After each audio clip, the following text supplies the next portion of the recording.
At any moment, you can say 1647, and it just has so much weight. Everyone's you guys, like, it's 1776. Yeah. That's 1647. 1066 as well. Just memorable times. Fair enough. All right, let's get back into the draft here.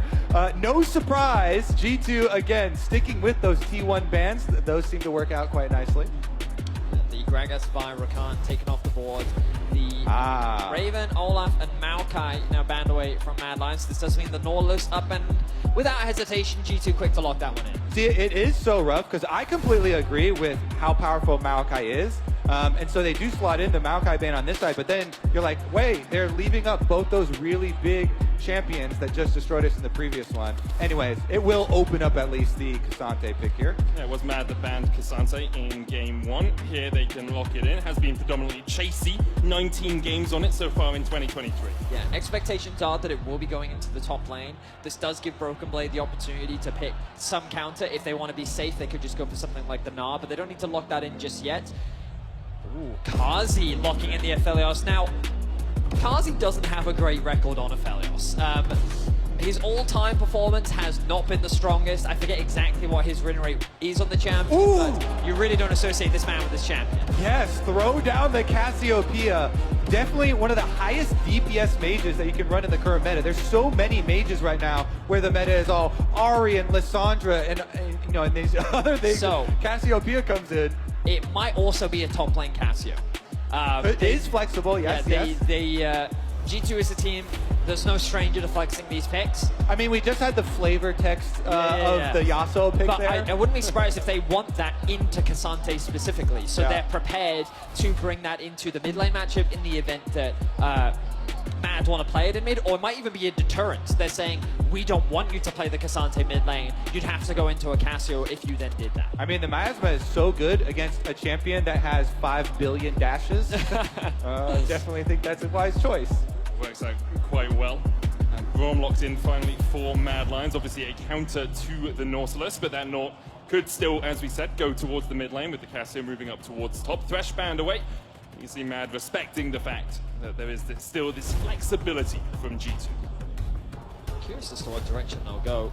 Support's still being banned away from Mad, because as you rightly said, like, expectations are this Nautilus is going into support, but so many flex options on the side of G2. We think back to the glory days. We often love to reference those in Europe.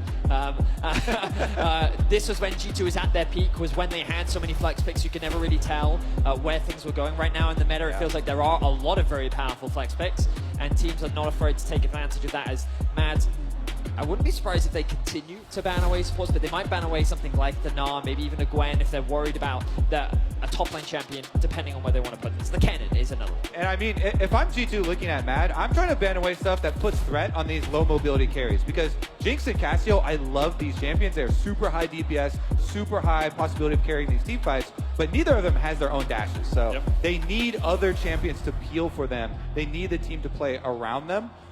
So one thing they really do have to worry about is dive. At the moment, G2 are locked in at least their AD carry, probably their mid laner, and probably their support in the form of this Nautilus. Jason nearly banned away by them. Mad now have to look towards mid jungle for themselves. Wukong is still a possibility. It's worked its way through the draft so far. Edioya could also go to something like the Sejuani or even the Lee that we saw him on earlier this week. Instead, Elise, an aggressive early AP jungle. Really something that does want to punish the Jinx and Cassio, try and get those flashes blown, repeat ganks on them, don't let them get fed to the point where they're going to carry some team fights. It also makes you wonder if Mad is thinking about a Tristana mid lane as well. We know how effective that champion can be, but you ideally want to mix up the damage profile. Very much depends on whether this K'Sante is going mid. And there we are. So the Cassio likely to be going into the top lane with the Nautilus in mid and the Lulu down bot. Unless G2 want to be really crazy and put the Nautilus top, which we're yet to see, but, you know, I'm prepared for anything at this point. Yeah, and you can do, you know, if they swap the K'Sante to mid lane, then you swap what would be your top cast into the, you just follow whatever solo lane he is going to. And the Bel'Veth for Yike. Two of the champions that he's most known for throughout the history of this player. The Kazakhs, now the Bel'Veth here picked up for him. Very exciting stuff. The amount of faith that G2 have had in this young player picking him up and being such a carry. Oh, Okay. Irelia? Hey, that threat! That threat on the Casio. I love it. I mean, that's a very deadly top lane jungle duo, right? If you get on her with the stun from the Irelia, Cocoon follows up, and that Casio is not going to have a fun time. Get there early and get there often, Vedius. Yeah, I mean, it's just when you think about miasma into Irelia, I think of a really miserable time. I definitely think that there's strong setup. I wonder if last minute G2 will consider even swapping so they put the Casio into the mid and the Nautilus up towards the top lane. But I don't think that's a much better matchup in terms of like easier to play around. Mad going for a much more topside focused playstyle, and to their credit, when they found most of their success, it was when they were playing through Chase. And I actually really love this draft from Mad as well, because with the Braum, you have level 1 priority. If you can get level 1 priority, get in there for an invade and get some early wards for the Elise to work off of, then you can definitely try and punish that Bel'Veth who wants to farm early. I will say, as much as Bel'Veth does want to farm early, you may not have seen G2 Bel'Veth games. Yikes. Yeah. Level 2 ganks, level 3 ganks. It was Fair 4-0 in the early game. He does love, of course, to stack up that passive Death and Lavender, gives you all that extra attack speed. But Yike can, if he gets ahead in the early game, really snowball on this Bel'Veth. All right, I'm hoping for a level 1 hard push here for Mad, though, to try and make this Sears exciting. They need to strike back here, I feel like. Yeah, well, they've taken a bit of a gamble with the Irelia top lane. It's going to be an interesting one. Mad Lions and G2 make their way back out onto the Rift for game 2. As we mentioned, Mad's no strangers to being in this position. Welcome to the LEC! Anyone got a Kit Kat? Yeah. Oh, man. I will say, even though we only got like 2 seconds of a look at the map, I'm already kind of happy. 5 members of Mad Lions heading together for a level 1. Some Braum. You lead with the Braum. You have the Q. You have the passive. I'm still just trying to get it, like, of course, it's an LEC v LEC game that we get the balls. Yeah. I'm sorry, it's kind of my fault. I wanted the full LEC experience coming up here. I gotta guess 2 LEC teams So normally together. we get the wheel out, and then it's the wheel of activities that we would do in situations like this as well. I would like to play. I love games. How familiar are you with drill? Because we're going to write a drill song. I have no idea what you just said. It's a music style that originated in London. Okay. Yes. Neither Vedi nor I should ever participate in it. We can't write drill. That's why I was hoping he could. I do think we're going to get back on into the game. Just a brief pause. And we see Mad working their way down towards this bottom lane. Question is, will Mickey step too far forward? Oh, little Lulu. In the bush, there be monsters. Okay, shh. Can't give it away, okay? I don't think anything will be given away. No. Happy little Lulu in the river. Nothing to see here. Danger averted. So Broken Blade, we have to have this conversation, gentlemen. At what point do we ask Broken Blade, does he just want to be a mid laner? He's played Yasuo, he's playing Casio. Hasn't played Casio before competitively See, either. that's what I'm saying. Mid lane champions. It's going to be... Caps is struggling. Maybe Broken Blade's on you mid. I swear I've seen him play it in Champions Queue, though. I feel like. I mean, yeah, it's definitely something they would have practiced well in advance. This is a team that loves to cook. As far as wanting to be mid lane, though, I think the thing he loves most is the long lane of top lane. As we see Yike doing the patented Bel'Veth Raptor harassment. A lot of damage, though, down to Yike. Got his level 2 already. Oh, Niski. That is not a trade that you want to take. Yeah. Meanwhile, I keep my eyes on the bot lane. Ignite was popped here. And some had to use the cleanse as well as Kazi and Mickey facing off towards the top side. Hilasan gets the concussive blows down and Mickey has to flash away. In the end, 3 summoners he's for coming 3 bottom. in the bottom lane. As you say, Illyria working his way down. Han Summer does have the flash. Can he get away from the cocoon? Needs 1 more minion, but can't get it. Flash away from Han Summer. He'll survive, and now they try and turn the damage back down onto Illyria. He goes up, comes down, and dashes back to the safety of his teammates. Yeah, nice little chunk there. They do have that ward, too. You can see the ward for G2 up on blue buff and Gromp. The problem, Kobe, is what you talked about was you want to see early investment topside from that. the map has now just been split.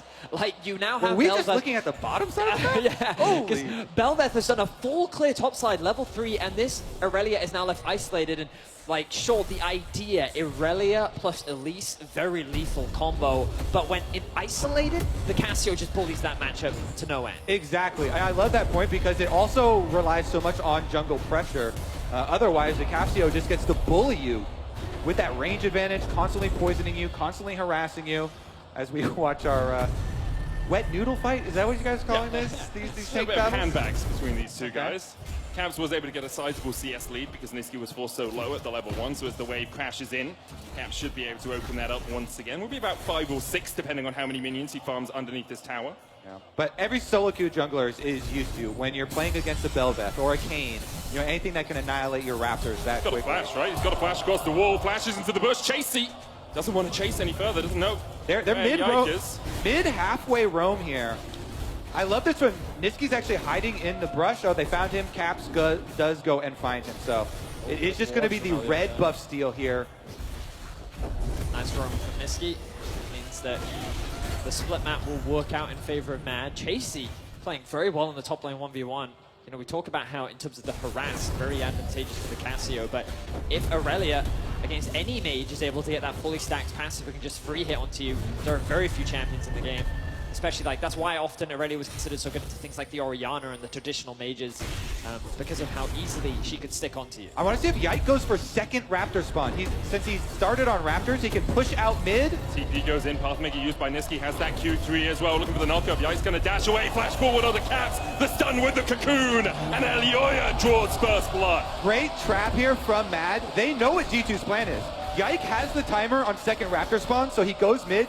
They want to push out mid and help him go to counter jungle again. But Chasey comes with the teleport. Elioya comes up through the river. Elise is there, and they counter the play before it even gets started. Excellent punish there from Mad. The bot lane now looking to trade once again. The stun comes through from Hilly. Breakable use as well from here. Sanghan Summer trying to put some damage back into Kazi. You can see how low Mickey and Hansama are. Caps able to push Nisqy out of the mid lane, but he does have the TV. Meanwhile, Elioya catching Yike out and finds his man once again. Broken Blade trying to trade onto Chasey, but in the end, Elioya will get the solo kill and steal away the Grom. Elioya is playing so incredibly well. This Elise, they know the Bel'Veth is going to want to start their Raptors. He starts on bottom side, he level 2 ganks, and he's actually up in CS over the Bel'Veth. Comes in with the counter jungle here from Tribrush. Gets the extra kill as well as the camp, but Cap's already on the move, and Elioya is here to cover.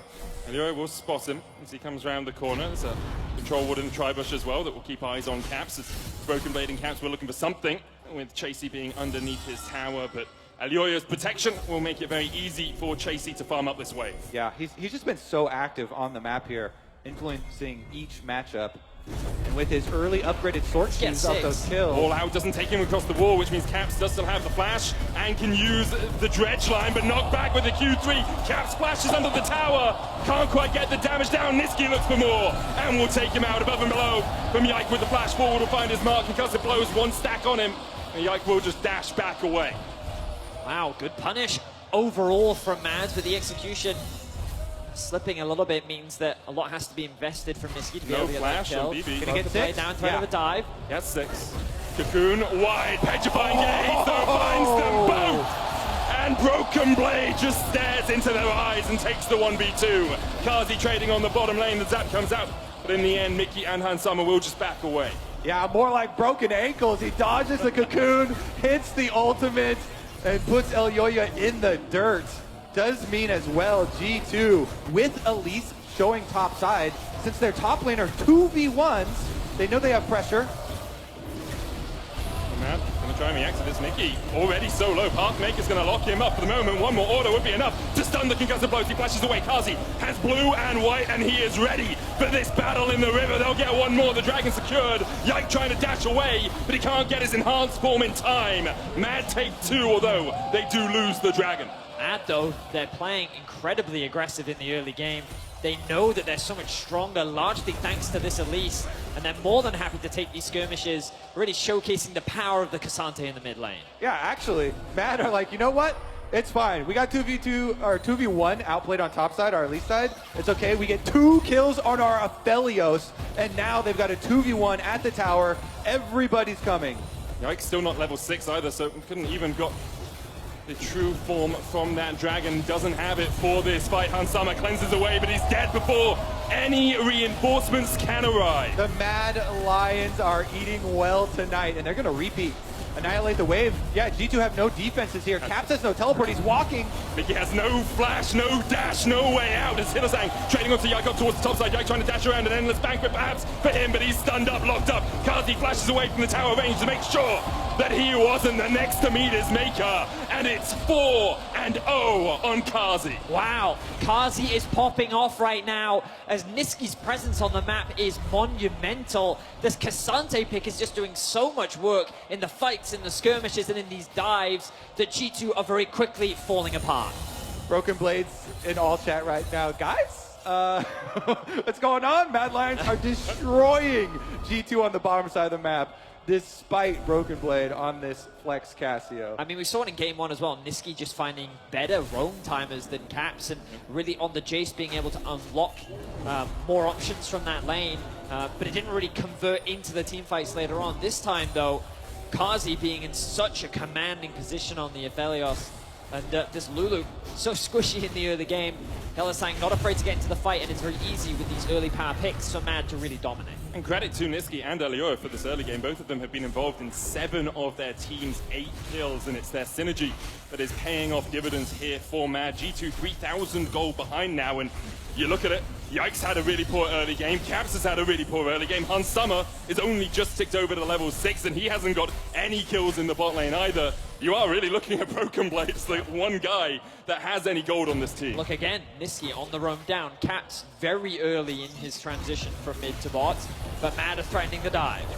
No cleanse or flash on Hansama, but he puts the Flame Chompers down, and the dive is dissuaded, at least for the moment. Another plate, though, for Kazi means that his gold continues to accelerate. Oh my god, he's got kills, plates, and CS advantage, covering all gold bases here for the Mad Lions 80 carry. Right, Kazi has 1.7k gold more than Hansama right now. 4.4 thousand gold. And that is just such a massive lead. And in an 80 carry meta, it's so difficult to come back from this sort of situation. And look again at the bot side of the map. This time the bot lane can assist Elioya in the invade. He was able to secure the first red, looking to secure the second. And Mad Lions, they're just playing very well. This mid-jungle working together. And this is the meta that has developed over MSI and has been proven here. Bottom lane focus. It's so hard to stop these bottom lane snowballs, but they're going to try. Teleports in. Jack did take the Rift Herald while we were pondering the power of Mad's early game, and does have that, has the true form as well, which gives you a huge amount of stats on the Bel'Veth, but really just here to distract Mad Lions from going for any further action down towards this bottom lane. And G2, 4 members down here, means that, well, Niski can just go back up to mid, catch the wave. It might be that G2 decide to invest the Rift Herald here, even though they know they can't take the tower. It's very much more about just getting some gold into Hansama. Yeah, level 6 Braum has a lot of defense options here. It's pretty tough to dive. Caps needs to be careful. He's just trying to zone them away from the tower. That third plate didn't quite get secured for G2, but you look at mid, Niski pushing as well. Will secure himself another plate. So overall, the trade not too bad, and Mad still find themselves in a 3k gold lead. Huge props to Niski and Elioya. We talk about the mental resilience of this team, and very quickly in this game they bounce back. They've been working together very well, and they are dominating in the early game. Yeah, I think the last couple minutes here have been very, very good for Mad Lions. Getting the teleport out of Caps, who has had a lot of trouble on Nautilus trying to keep up with these Cassante roams. No teleport now for him as well. And the Rift Herald not getting a lot of effectiveness, even requiring an extra person just to get off that tower shot that even only got 1 turret plate. So Mad very, very happy with this. They only had the one little blip on the radar that was the top side tower dive in.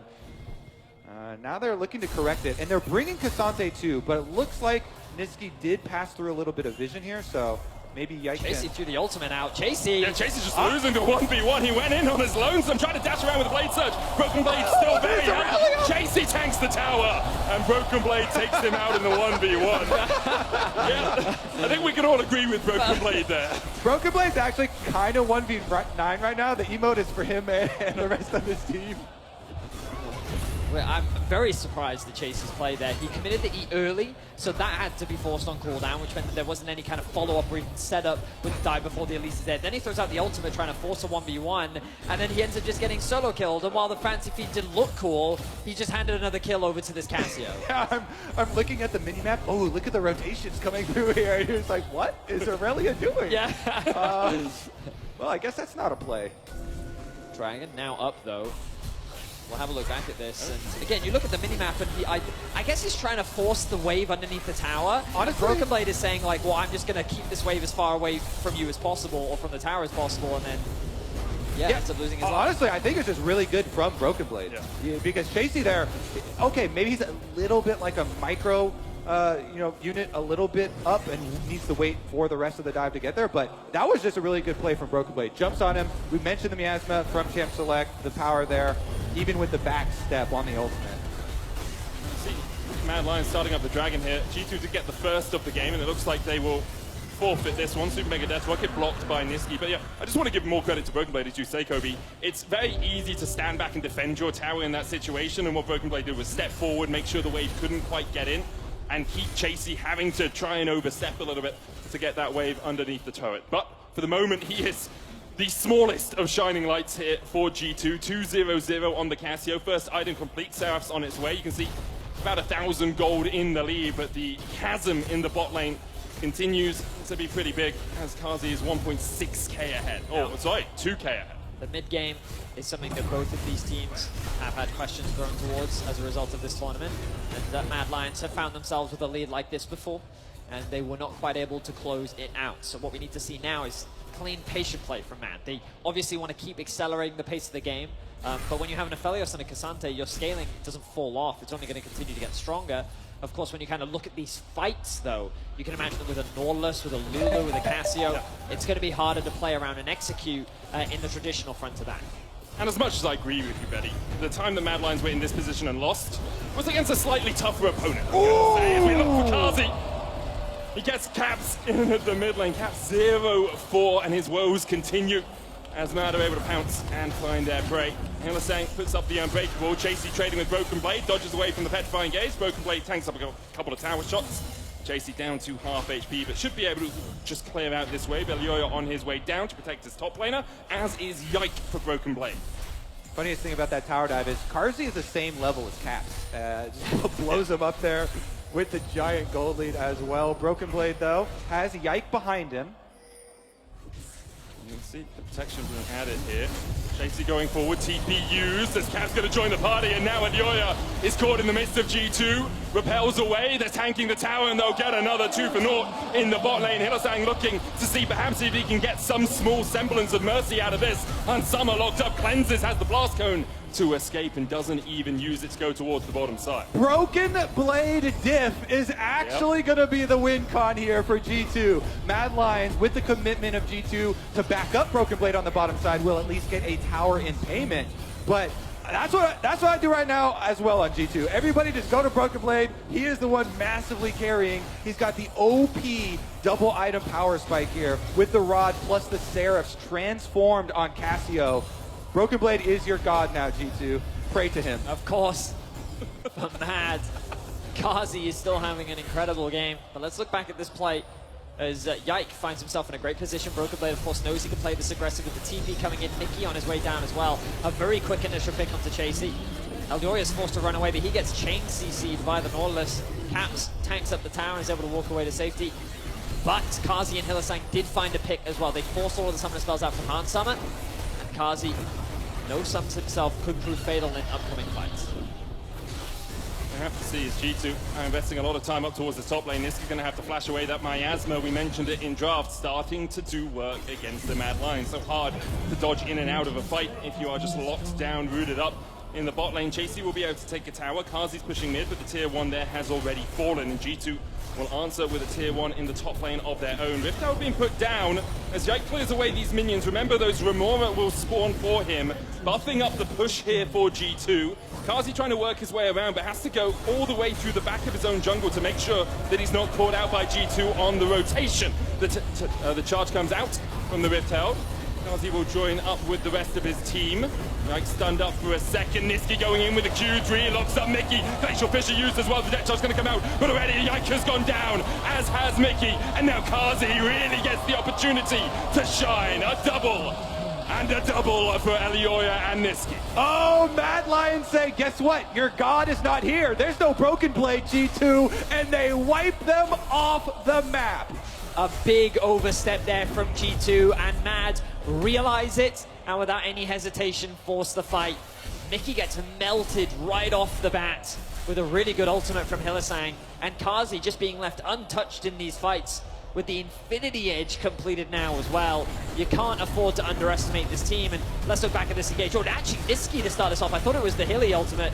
Yeah, huge pick there from Niski. Gets Mickey under the tower, so then it's just a scramble for G2. They're trying to skip their lives, but Cassante will not let it happen. I mean, Niski really just did everything in that fight, didn't he? Killed the support, killed the AD carry, and back out on the map, and already he's looking for another kill. He's already fallen as well. Elioya on a killing spree now, 5-2-7 on the Elise, and Mad Lions are just tearing into G2. We didn't even get to see Mickey respawn. That was Death Timer into Death Timer.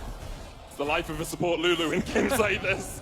You ever over-position this position, you are caught out. A 5,000 gold lead extending now for Mad Lions. Kazi going to raise this tower. We'll be able to get through half of it. The Dragon secured as well for Mad Lions as Elioya takes the second of the game. It is a Chem Soul, so not the most impactful in the world, but still something that you want to get if you can get your hands on it. And will wisely split up their resources, send the bot lane mid, send the mid lane a bot, and have Elioya solo out the Drake so they can keep the pressure up, force G2 onto their side of the map. And look at all this river control that they've now conceded. Our observers are highlighting it now. Vision across the board, just lit it in favor of Mad, and as they reset they will of course lose some of that vision, but G2 now have to fight their way back out onto the Rift, and they still haven't even been able to secure this mid lane tower. Yeah, I think Mad Lions, all they have to do is track Broken Blade and play around his positioning. Broken Blade does have teleport right now, so G2 are at a point where they do have the options of him traversing, but it still is going to be such a difficult setup for them. Mad Lions constantly taking over vision control. They'll continue to get these picks like we just saw on Mickey with Elioya on this Elise. Every time they move up, they advance into the brush with the control wards. Cocoon always a threatening pick tool. And it's important to recognize that Caps is spending a lot of time grouped up with his team, and he is so poor right now. He is nearly 3,000 gold behind Niski. And he alongside Matt are just going to start off this Baron. Niski doesn't have TP and he's in bot lane. They're going to like Niski doesn't have TP. They are melting through it, as you say, Kobe, but this is going to be a 5v4 if G2 decide to collapse. Mad Lions called for the Baron. They try and collapse in. Caps going in. Good double deck shot. Jike going forward as well. The above and below is going to bind it. And already the shutdown. And Mad Lions, the story of throws at Barons continues. It's a song of ice and fire because it's a game of throws. And that wasn't even a flip. That was straight up massacre. G2 obliterate them in the Baron pit. They will pick up the objective. Oh what my. Was that Baron call? That's what we call a throw.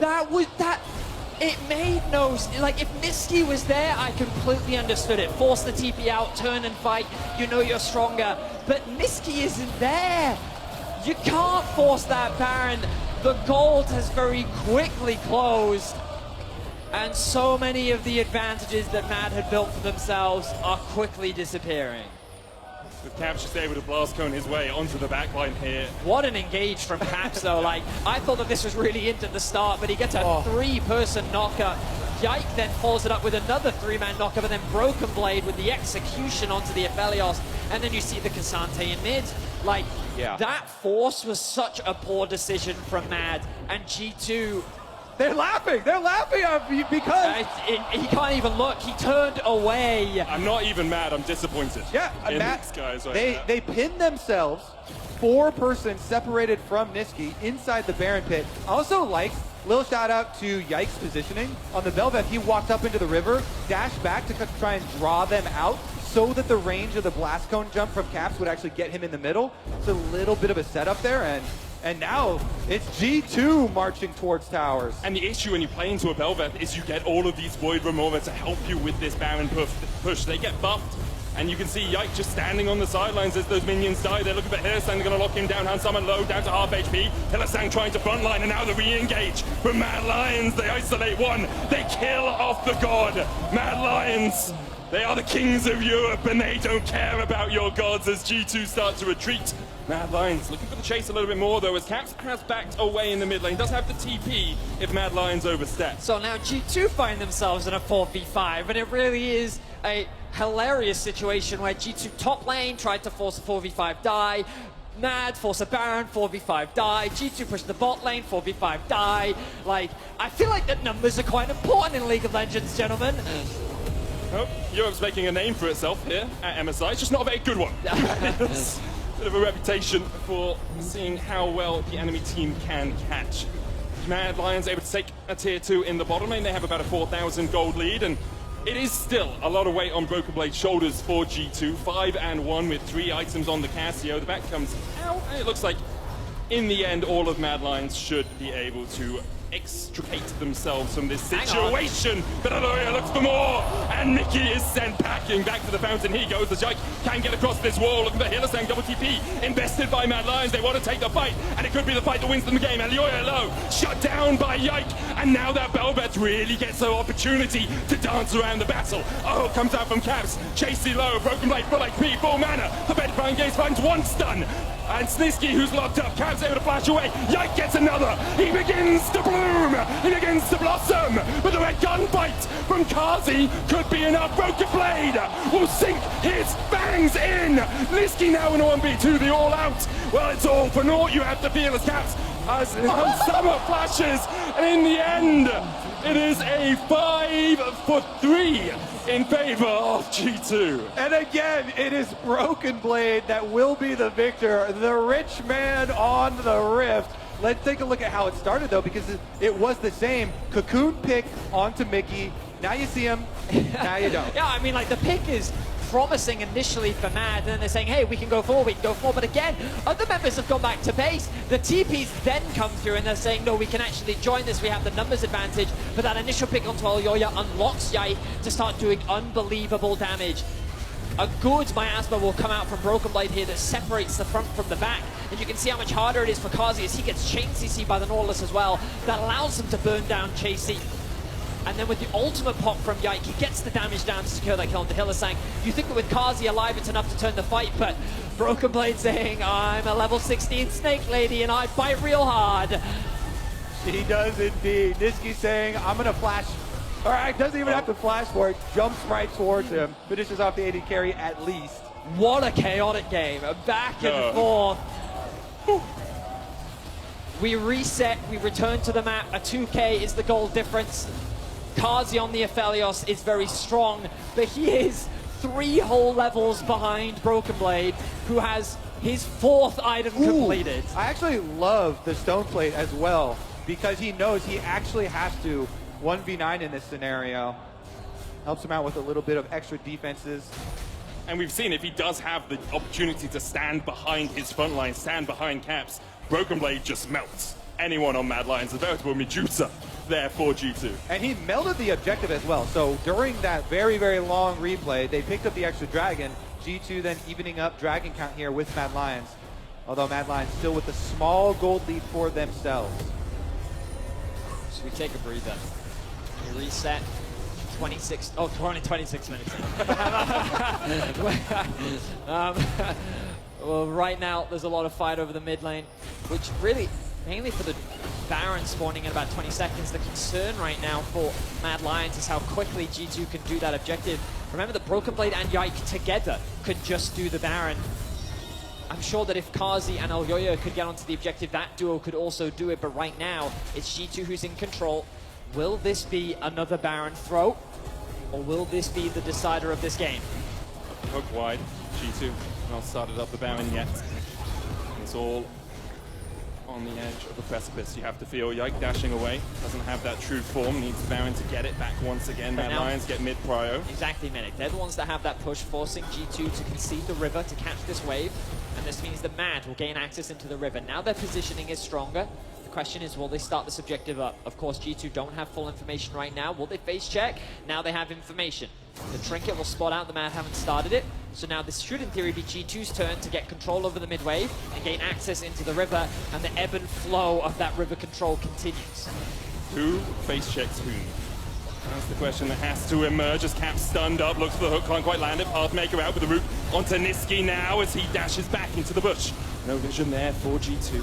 And look at the side lanes. The side lanes are all G2 favored. That is a double stack wave. They're going. They're looking for the damage. Petrifying gaze across the wall, but on the back line, Kazi's still untouched. Hunsummer trying to do what he can as well. Lands the damage onto Niski. Hunsummer kills off JC, and Yike dashes in. An endless banquet for him as he takes one. There's two for Hunsummer. Hillisang now feeling the brunt of the rockets. Absolutely ricocheting through his backside. A triple for Hunsummer. Only Elioya left alive.